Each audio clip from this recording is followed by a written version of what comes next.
యేసుక్రీస్తు ఎందుకు ఏడ్చాడు చెప్పిన, యేసుక్రీస్తు ఎందుకు బాధపడ్డాడు చెప్పిన, యేసుక్రీస్తు ఎందుకు ఆ చావు కేకలేసాడు చెప్పిన. కారణం ఒకే ఒకటండి, నాకు ఈ సిలువ అంటే భయం లేదు, ఈ మనుషులు వదిలేస్తారని భయం లేదు, నన్ను ఒంటరి చేస్తారని భయం లేదు. నా భయమల్లా బాధల్లా ఒక్కటే, నువ్వు నా చెయ్యి వదిలేస్తున్నావు.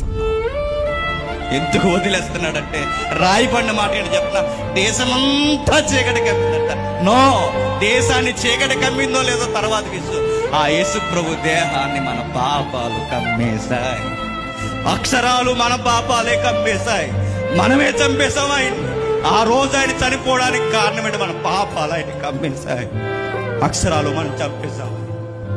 దారుణాతి దారుణం.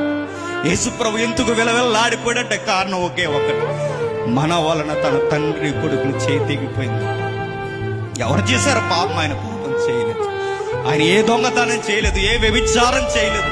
ఎందుకు ప్రభు అంత ఒంటరి అయిపోయేవంటే ఆయన అంటాడు, నేను పాపం చేయలేదు, మీరు పాపం చేశారు కనుక మీ చెయ్యి దేవుడు పట్టుకోవడానికి నా తండ్రి చెయ్యి నేను వదిలేస్తాను. ఆ మాట చదువుతున్నప్పుడు నాకు చాలా ఏడుపు వస్తుంది. ఎన్నిసార్లు చదువుకున్న ఆ శిలువ మళ్ళీ కన్నీరు తెప్పిస్తుంది ఖచ్చితంగా. ఎందుకు ఇళ్ళలోకి వచ్చిన దైవం ఎందుకు ఒంటరి అయిపోయిందంటే కారణం ఒకే ఒకటి, మన కొరకు చనిపోయింది.